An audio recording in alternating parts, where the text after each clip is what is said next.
let's begin. So let's just look at Mr. Whiteboard here, and you'll see that it's the week.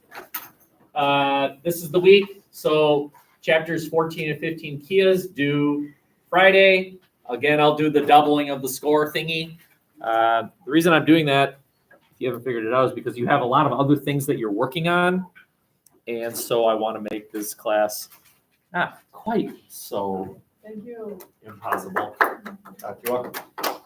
Right. So both CIS due Friday. That would lead us, since those are the last CIS, that would lead us to the conclusion that next week's your exam window. It's next week already. Holy crap. So we've got some work to do between now and the exam window, which starts next Wednesday. So we've got 5 days this week and 2 days next week to finish the unit and make sure that you're ready to write a kick-butt Blue Book essay.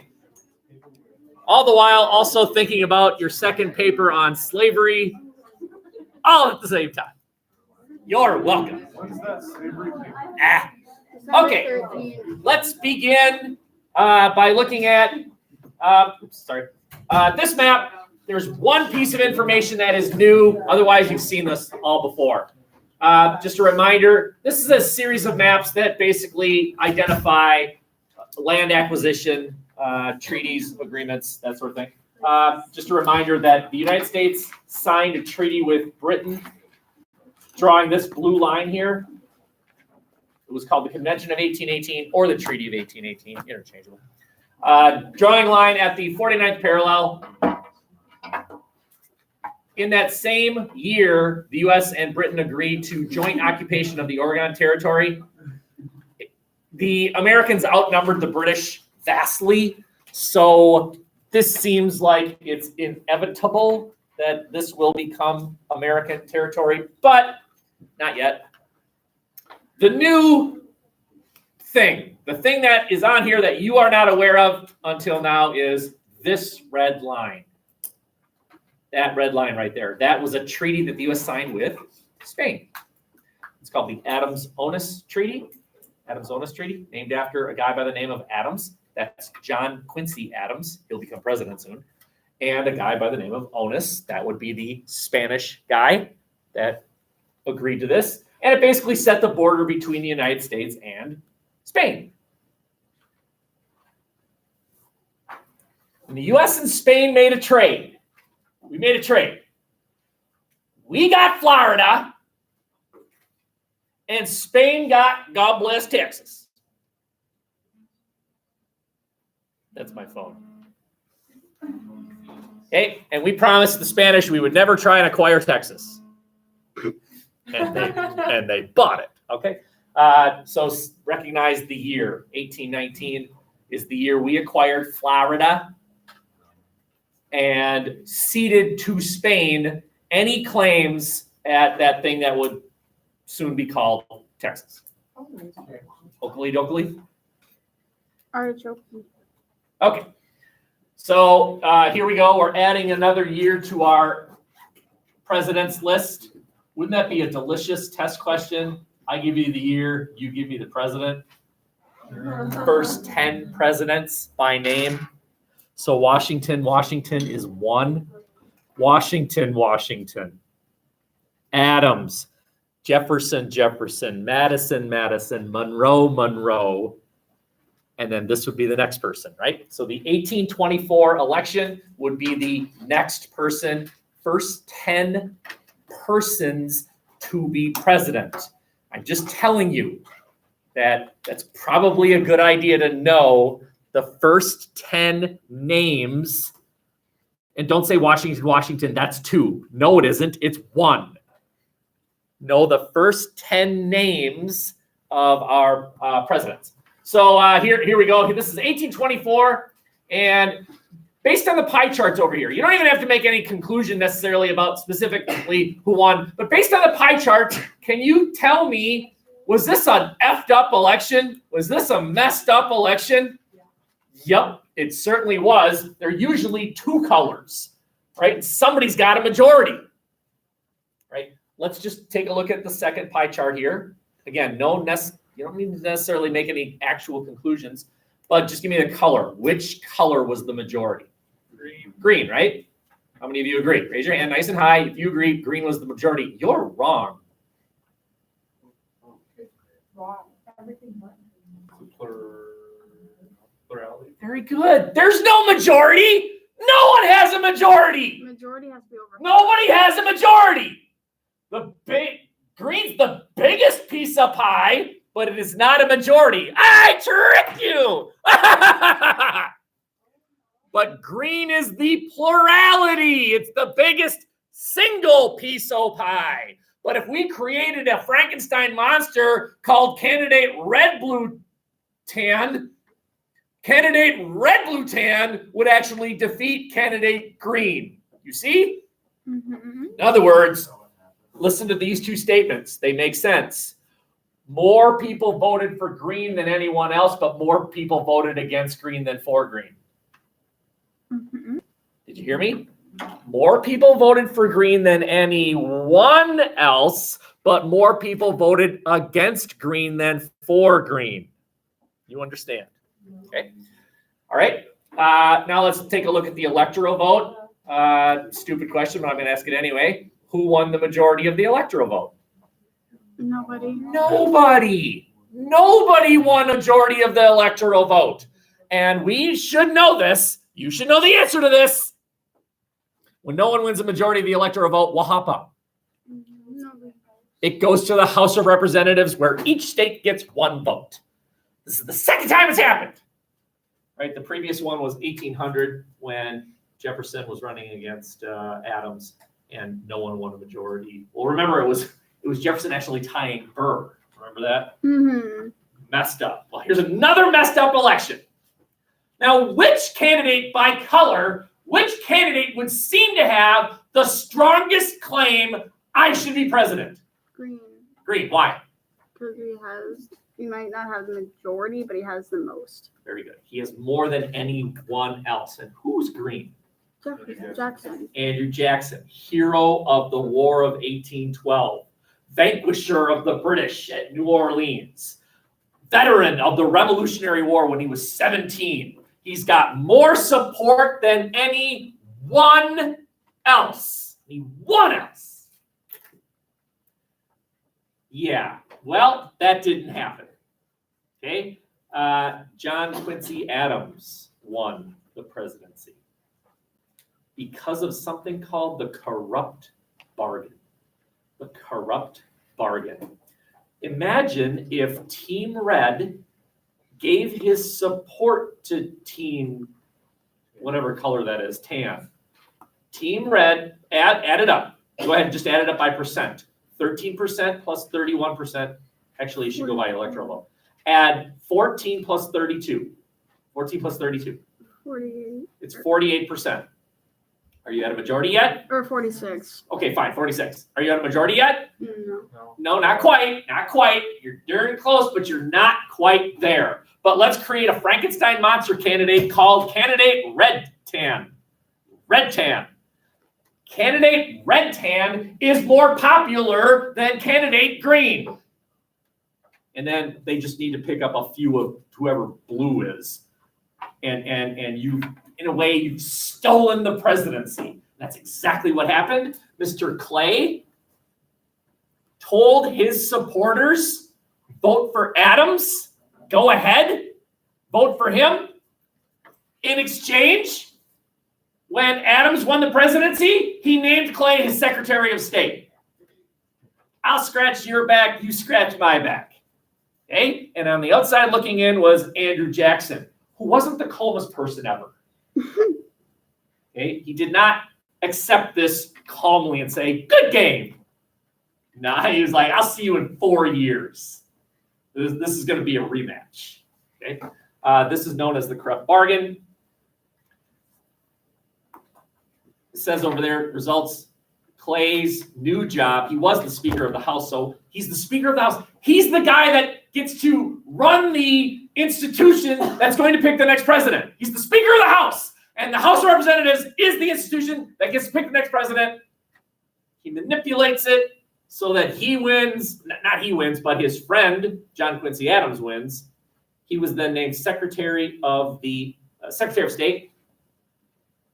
It was seen as corrupt. That's bad. Corrupt is bad. Okay. Nevertheless, John Quincy Adams is our next president. Okay. Now, if you're making this chart, if you're doing this, 1824, JQA, by the way, that's the son of John Adams. It's the son.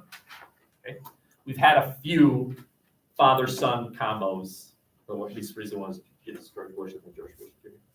I think that's it. And then we've had some cousins, right? Both the Roosevelts were related. They were related. But anyway, party. No party, right? No party. There was no party affiliation. When you only have one political party, the Democratic Republicans, what's the point of listing what party you are, right? Can you imagine the principal coming into this room and saying, well, what's your high school logo? What is it? Oh, okay, all right. And how about yours? Oh, okay, all right. And yours? Spartans.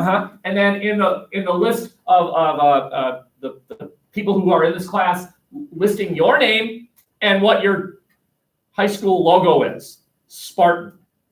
Well, would it be a fair question to say, why are you listing the logo for everyone when everyone's logo is the Spartans? Why bother? Just put it on the front page. Everyone's logo is Spartans.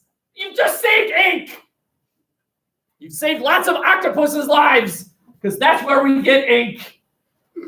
I don't know if that's true. It seems true because when they get scared, they squirt ink. And then what they do is they capture that and then put it in your pens. I may have just made that all up. If you're about to tell us something about ink, I have questions. Why? Okay.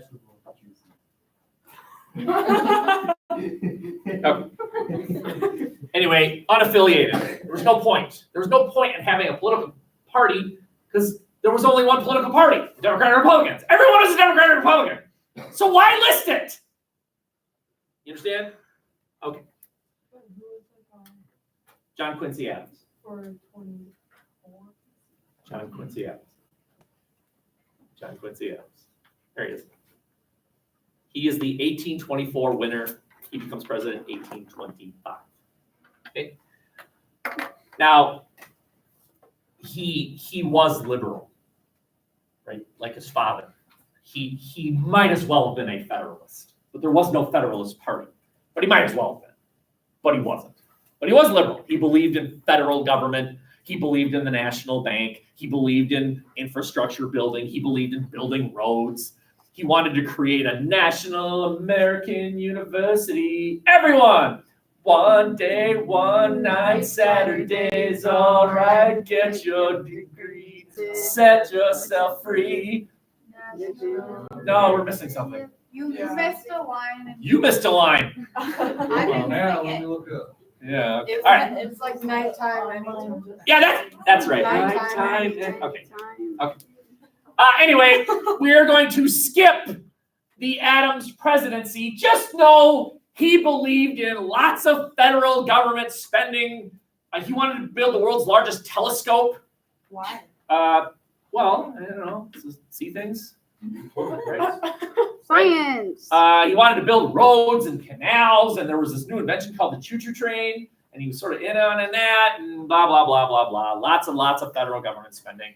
4 years later, rematch. Only this, look at the difference. No, you're way off. You are in the wrong room. Oh. Goodbye. Oh, okay.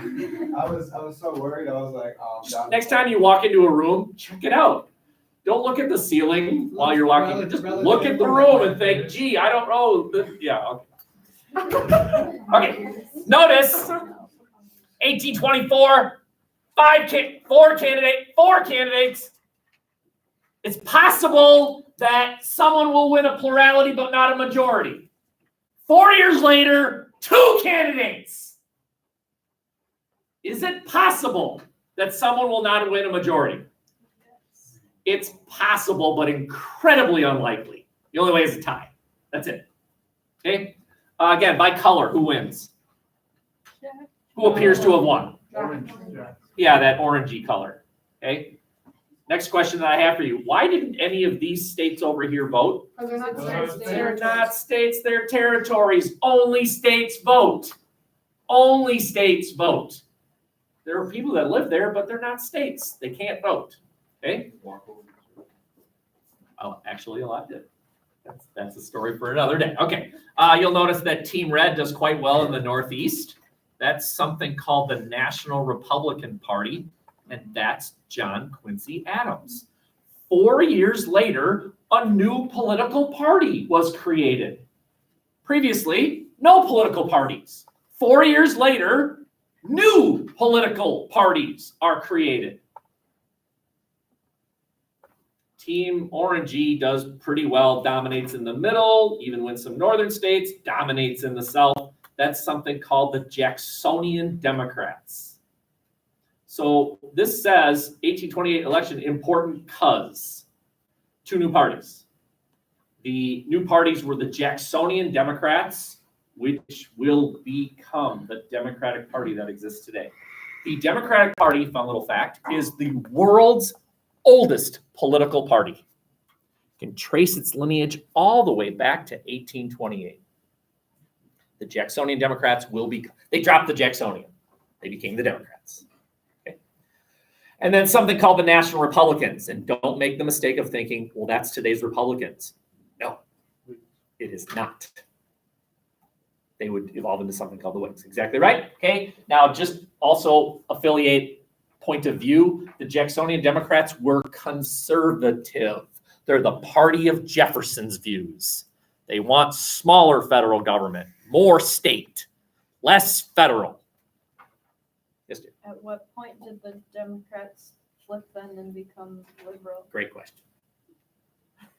Great question. Wonderful, right? I just told you that the Jacksonian Democrats are the Democrats of today, but I then said, and they're the conservative party.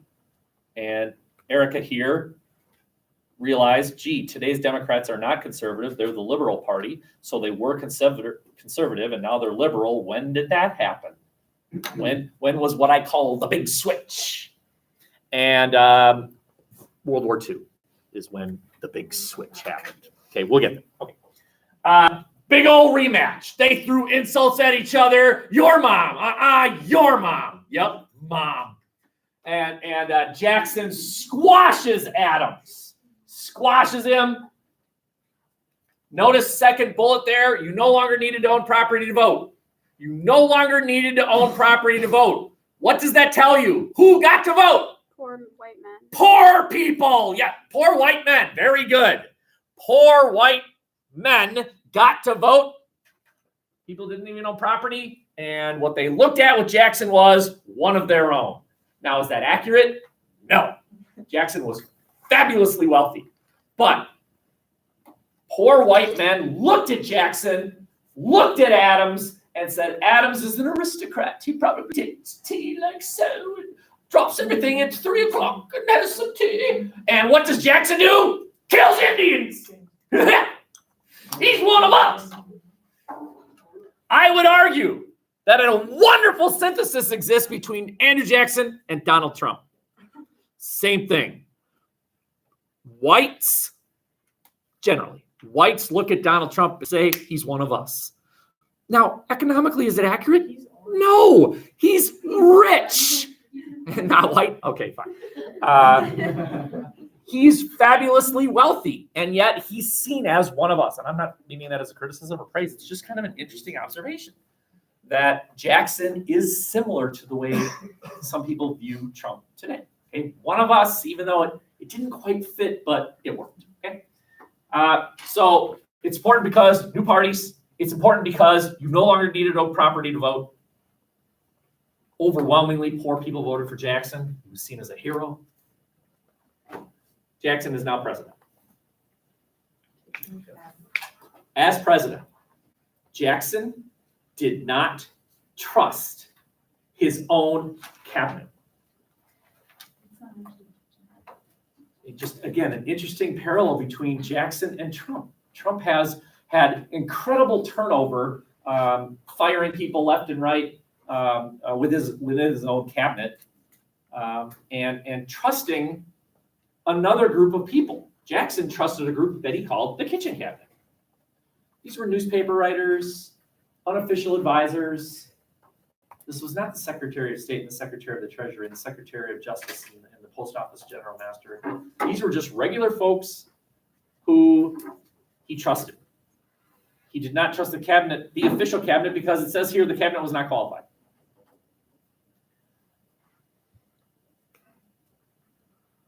If I'm running for president, let's just say I'm running for president, and Ridley here is really rich, and I go to Ridley and I say, hey, I'm running for president. Can you give me some money so I can run some commercials in every state? And I can make posters and can hire people in every state to get the word out that I'm highly qualified, and Ridley agrees to it. And then let's say I win. So I'm going to name Ridley Secretary of State. Now, why did I name him Secretary of State? Yeah, because he gave me a bunch of money. Is that the qualification for Secretary of State? Is he qualified for Secretary of State? No, I mean, he might be, but we don't know the that. reason I named him is because he helped me win the election. That's what happened. The people that helped Andrew Jackson win the election were named as secretaries of whatever.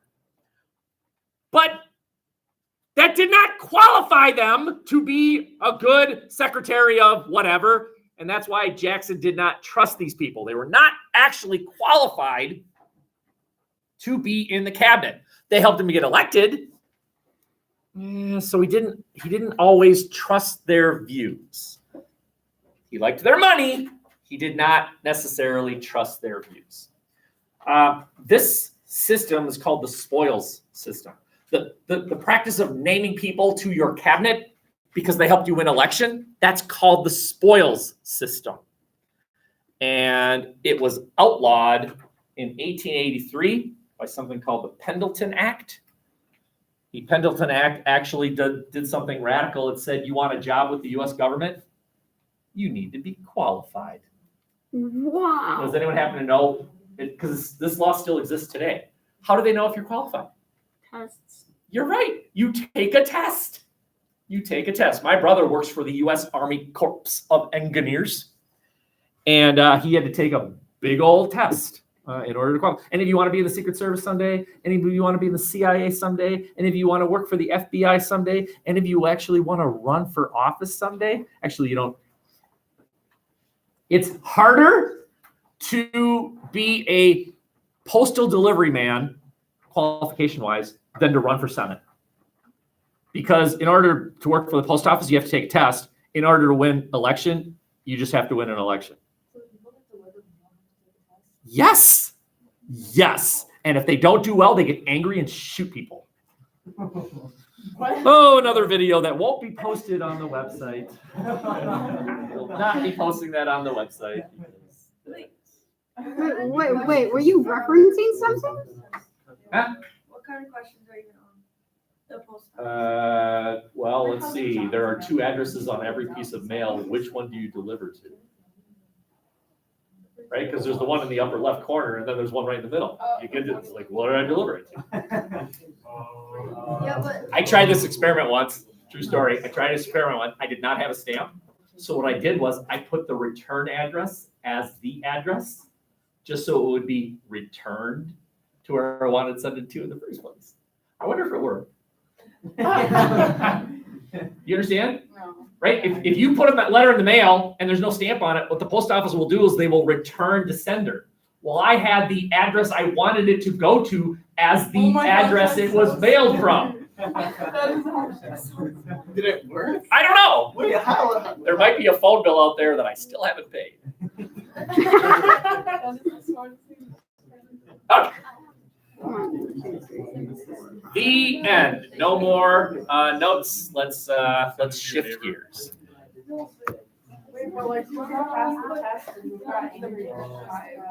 Oh, well, mailmen are known to get angry. But that doesn't answer the question.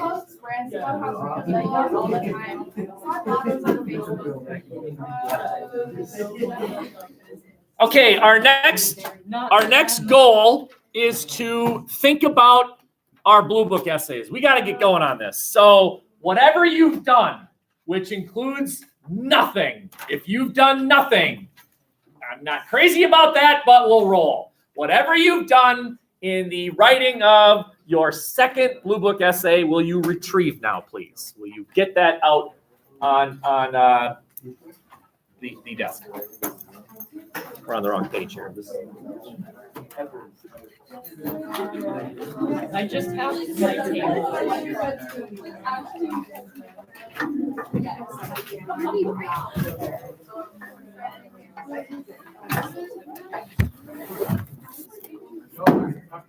Just as a reminder, I have our sample Blue Book essays.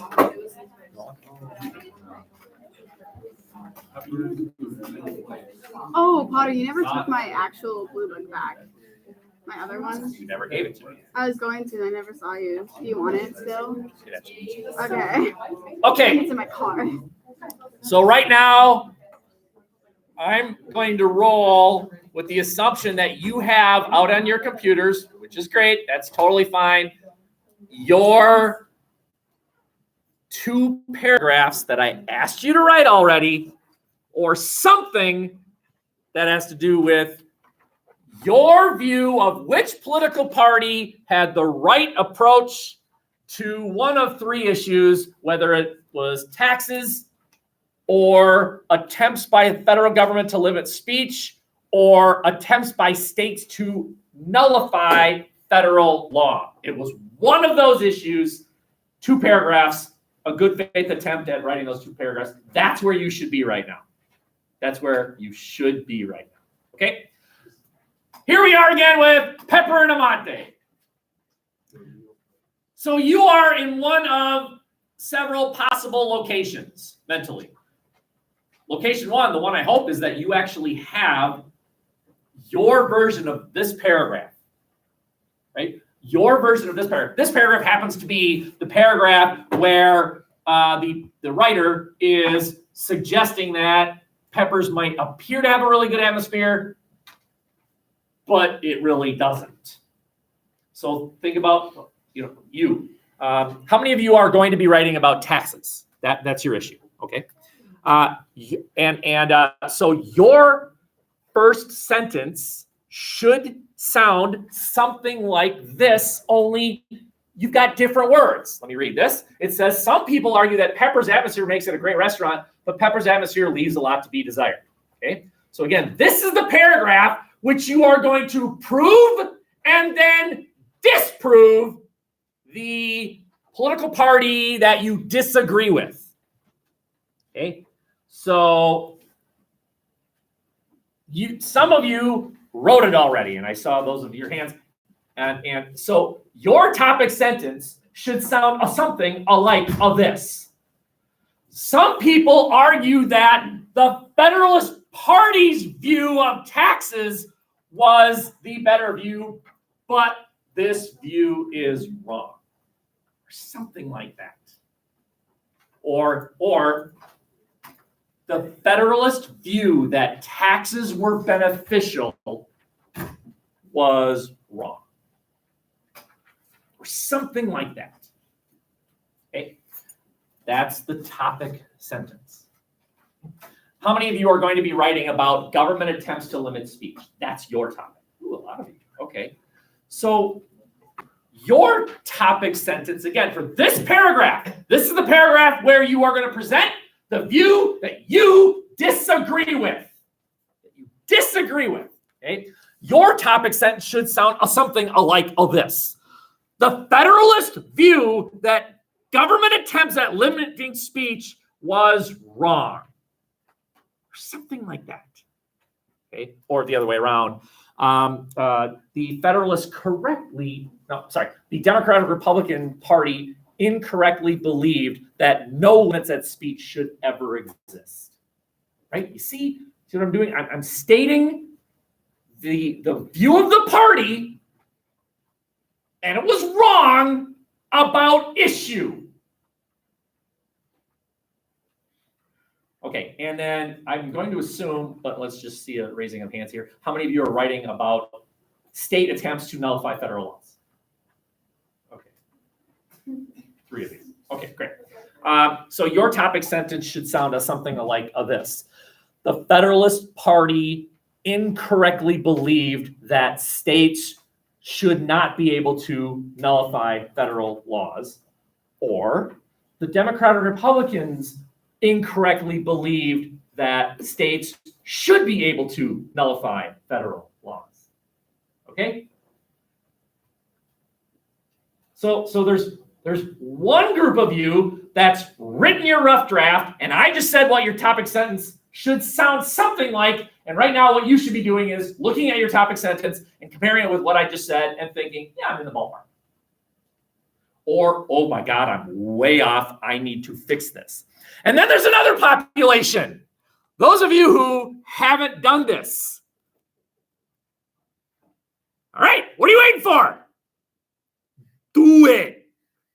Write your topic sentence. Let's go. Let's roll. Let's do this. Write your topic sentence. Okay. Recognize, did I mention anything specific in that topic sentence? Did I mention the Sedition Act? Did I mention the Whiskey Act? Did I mention the Kentucky and Virginia resolutions? No. No. Your topic sentence is addressing the issue, not the specific example of the issue. Okay. Right? So let's keep going here. It says Walter Matthau, a food critic who works for the St. Paul Pioneer Press, points out that the core peppers is pleasant and inviting. Matthau argues that the location of the restaurant puts anyone in close range of all the Twin Cities might have to offer. Matthau, page 5. Okay, blah, blah, blah, blah. That's document evidence. Okay, here's where you are presenting. This is document evidence. This is where you are presenting the specific argument of the party regarding the issue that you disagree with. You are explaining why your party supports or opposes your issue. You are addressing the party you disagree with. Okay? And you're explaining the point of view of that party with regard to your issue. This might take you a sentence or 2 or 3 or 100 or 1,000. Hopefully not 1,000. Okay? So again, right now, either you are looking at your own good faith attempt at this paragraph and saying, yep, right on, I've got it. Or, I need to tweak it a little. Or, I should write that. This is something I should do. The one option that I did not give is play games. For all of you doing what you're not supposed to be doing, look. I'm sorry to hurt you, but this is necessary. Sorry. It's the look of disappointment. Yes. Yes, it is. Okay.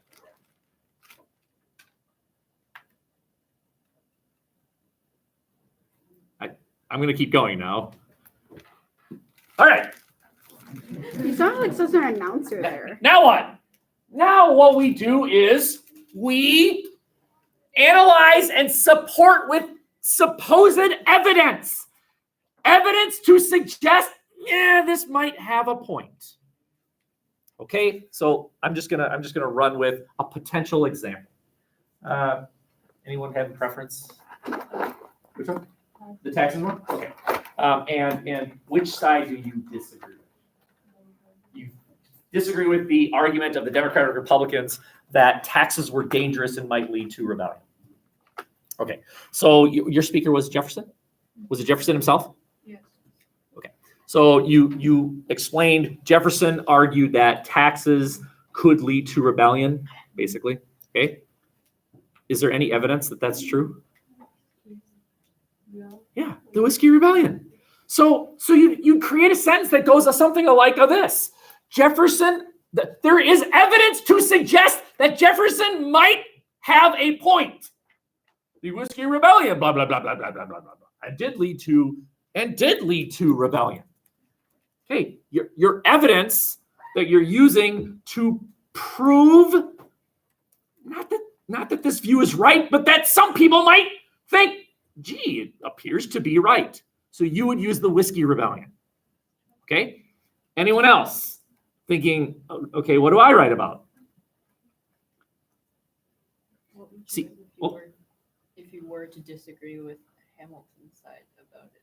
About taxes. Yeah. Okay, so Hamilton argued that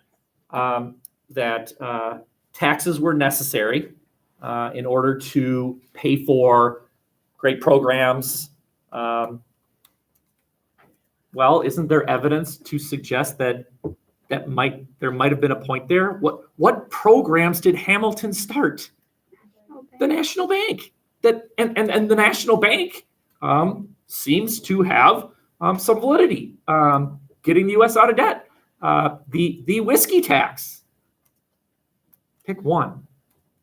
Question? Anyone else have a question? I'm just a little worried because right now I see some of you like you're just sitting there with nothing to do. Which I mean, there's two possible conclusions. One, you've got it, or two, la la la la. Right? Who knows where you are? You don't know where you are mentally. Okay. All right. So right now I'm going to give you a minute, right, to just kind of think about where you are. But what you've done so far is suggested that some people think A to be true. What you then do is prove that some people think A to be true. That's document evidence. What you then do is prove that that view has some validity. That's historical evidence. This proves this, and this proves this. Make your claim, now prove it. Now you got to prove that the claim has some validity. Okay? And now what? Yeah. Now you analyze and say this appears to have some validity, but it's wrong. It's wrong. Now what? Prove it's wrong. Prove it's wrong. Now how are you going to do that? You go back into historical evidence. Okay, another piece of historical evidence. You find another piece of historical evidence to say, but wait, he's wrong. This view is wrong because look at this. Yes. So what I did was I talked about the French Revolution, and then I was like blah blah blah blah blah, and I was like, this is like comparing apples to oranges. So the French Revolution as evidence that what? I'm talking about limiting speech. Limiting speech. Yeah. Okay. So you're saying that the Federalists were wrong? Federalists are right. The Federalists were right. So you're not bringing up the Federalists. You're arguing that the Democratic Republican argument that any attempts to limit speech are bad is ultimately wrong. Mm-hmm. Okay. Now, did you first though prove that that view might have some validity? What was your historical example I there? talked about the French Revolution, and I'm going back into the French Revolution and then picking holes in the argument. You can do that, but do you Okay. have some specific historical evidence there? What you need is a historical piece of evidence to show that it is necessary sometimes to limit speech. Okay. But what I'm going to do here is I'm going to give you something. I'm going to throw you a bone here. I'm going to throw you a little bit of ice cream here. Your job is easy because you can synthesize. Here is a perfect example of synthesis. You could say this is wrong because look at this completely different historical occurrence, which would seem to thwart this argument. This is where you can synthesize if you want. You don't have to, but you can. And of course, ultimately, you have to once.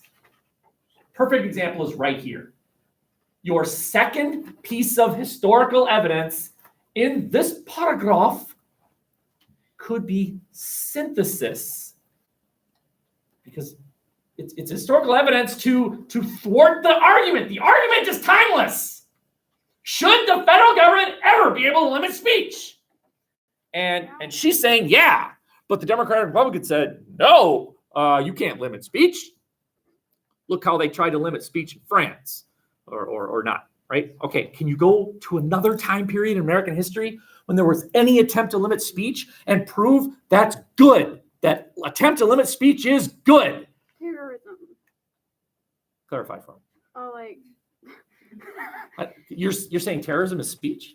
well, there's people that like, oh, what did you say? There's like a student here that had like the Confederate flag, Right. and then there. That's going to be your historical example. No, but That's good. I'm thinking on the spot here, but like. Okay, I'm not trying to make you think on the spot, but listen. When you synthesize, do not create a hypothetical. What if? What if there was a student at Somerset? Quit it! This is a history class. Find something you actually hop on. I want something that actually hop on. Yes, dear. How would you like for the taxes one? How would you refute Jefferson really? Because you can't be like, well, it doesn't cause rebellion. Yes, it can. Because Yes, it you did. can, because you could say that the reason that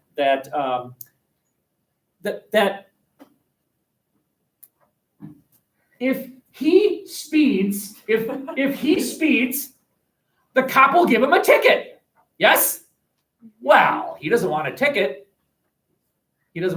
So maybe he should slow down. But there's another way to solve that. How about the cops just stop giving tickets? So see, your argument, Jefferson's argument is we shouldn't tax because taxes might lead to rebellion. And so the conclusion is don't tax. But what? No! Punish the rebellers! Let's go with rebels. You don't not do something because some people might not like it.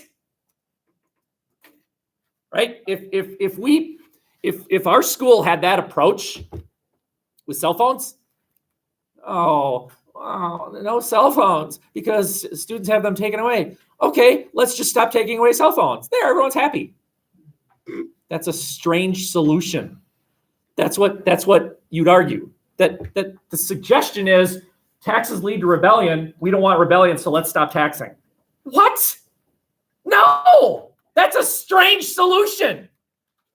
Well, we don't want speeding tickets. Let's get rid of speed limits. What?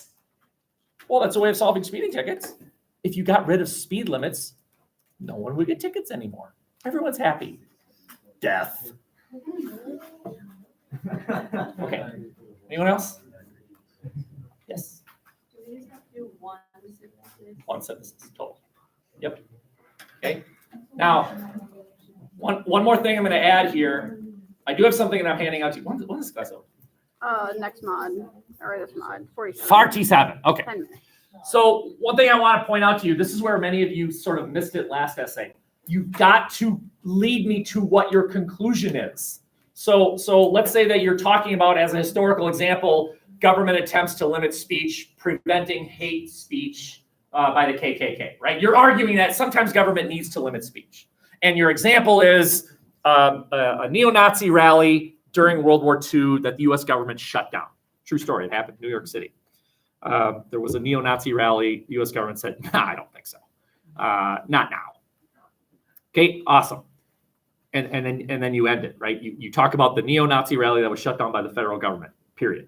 Should that be where the paragraph ends? Nope. You've got to analyze. You can say, this shows that sometimes government is justified in limiting speech. See, there. Now it's got a bow tie on it, right? Lead me to your conclusion. A historical example is never obvious in what it proves. I'm going to read your historical example and think, I don't know what you're trying to prove here.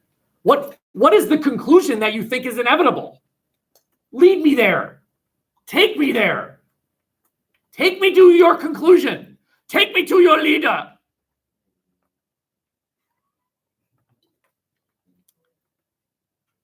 Okay.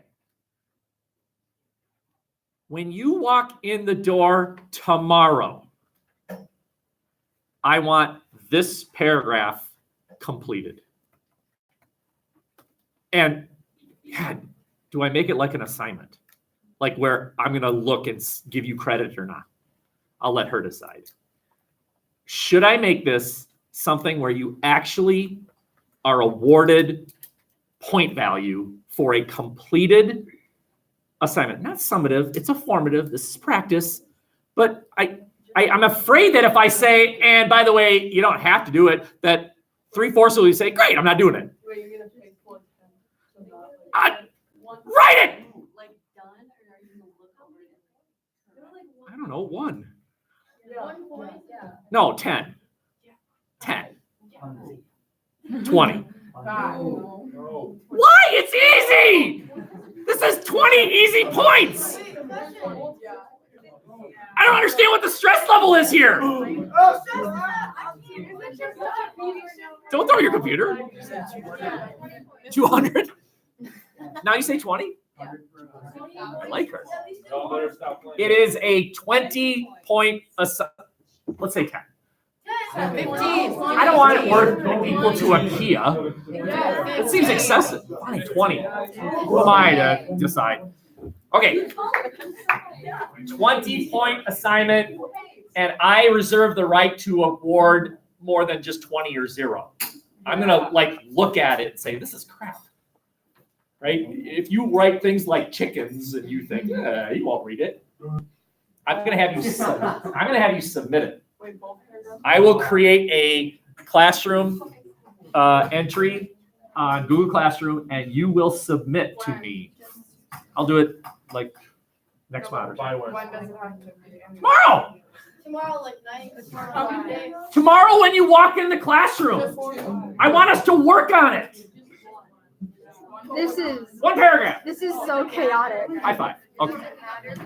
1 paragraph. I have a question. So when you say that we can synthesize for our second piece of historical evidence, is our room synthesis literally counting as that historical evidence? Okay, so that we don't have that. Correct.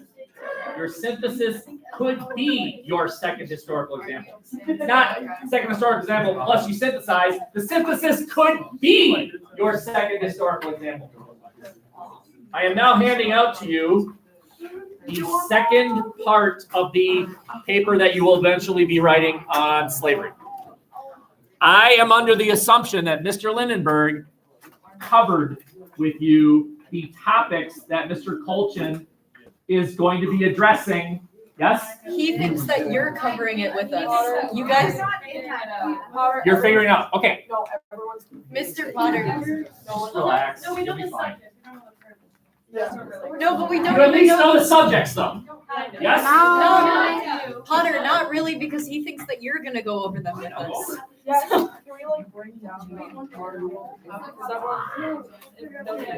Every time there's a sentence, he's like, I'm assuming that Potter went over this with you, and then Potter's like, I'm assuming Lindenberg went over this with you, and like nobody ever goes over it. I promise we will tomorrow quickly identify the topics that Colchin supposedly addresses. Okay, I am now handing out to you part 2. This is Colchin. In the previous intro that you all read, he said, here's what historians should be focusing on. Now he's going to focus on it. He's going to present to you his historical conclusions about those issues in this handout here. Now there's, I'm counting columns here. Column 1, 2, page 2. Let's just go by page. So it's 9 pages. It's 9 pages, right? If I were to number you 1 through 9, and you only had to read 1/9 of this thing, that would be good. But here's the exchange part. In exchange for me assigning you 1/9 of this, you actually read your 9th.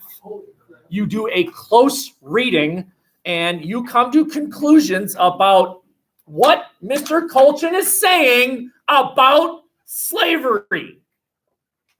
What is his argument? He's making arguments, okay? So I can number you 1 through 9, and that's the page number that you read, 1 through 9, okay?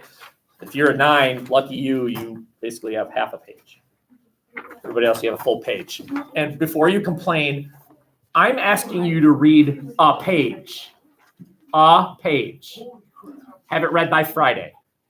A close reading. 1, 2, 3, 4, 5, 6, 7, 8, 9.